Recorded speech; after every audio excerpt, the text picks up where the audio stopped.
নমস্কার বন্ধুরা, আজকে আমি মম কিচেন থেকে জয়া মণ্ডল বলছি। আজকে আপনাদেরকে আমি চিংড়ি মাছের মালাইকারি বানিয়ে দেখাবো।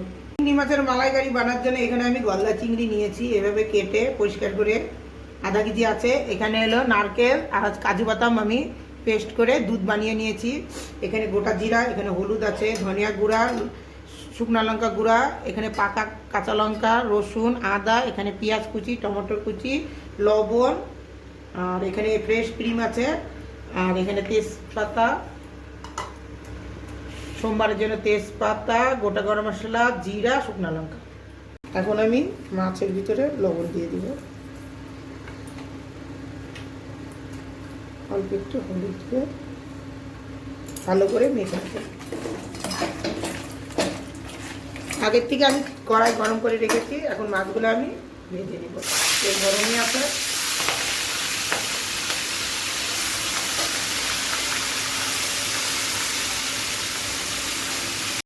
এদিকে মাছ ভাজা হোক, এদিকে আমি মশলা করে নিই। জিরা, গোটা জিরা,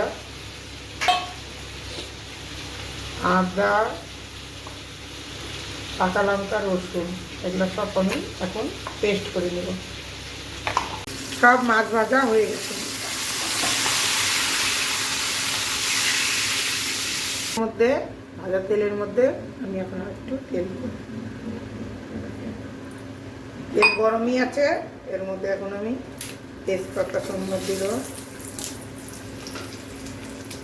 শুকনো লঙ্কা, গোটা গরম মশলা, জিরা।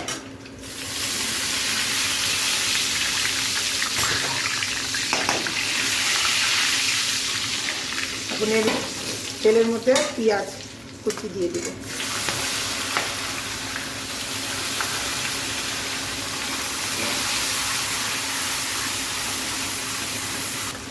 টমেটো দিয়ে দিব।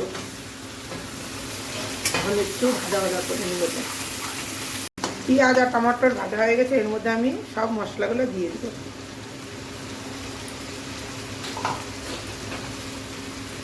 অল্প একটু লবণ দিব, হলুদ দিব, আর এই ধনিয়া লঙ্কা গুঁড়া সব দিয়ে দিব। এখন এটাকে আমি ভালো করে কষাই নিই। আমি এখন একটু ফ্রেশ ক্রিম দিব।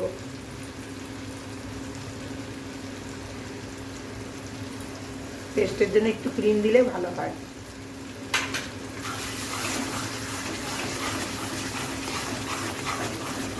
মালাইকারিতে মালাই জিনিস, ক্রিম, কাজু বাদাম, নারকেল দুধ, এগুলো দিলে খেতে ভালো হয়। কষানো আমার হয়ে গেছে, এখন আমি এর মধ্যে নারকেলের দুধ আর কাজু বাদাম পেস্ট দিয়ে দিই। এখানেও আছে অল্প একটু নারকেলের দুধ।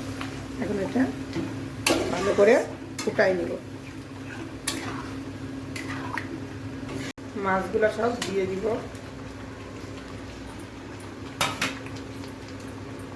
গরম মশলা দিয়ে দিব। আমি এর মধ্যে চিনি দিব না, কাজু বাদাম আছে, নারকেল আছে, এই জন্য মিষ্টি চিনি এর মধ্যে দিব না। একটু ভালো করে ফুটবে, আমি একটু বাটার দিয়ে দিব। একটু বাটার দিয়ে দিলাম। চিংড়ি মাছের মালাইকারি হয়ে গেছে। আমি একটু ঝোলই নামালাম, কারণ এটা একটু পরে টেনে শুকিয়ে যাবে, এর জন্য আমি একটু পাতলাই নামালাম। আমার ভিডিওটা পছন্দ হলে লাইক, শেয়ার, সাবস্ক্রাইব করবেন।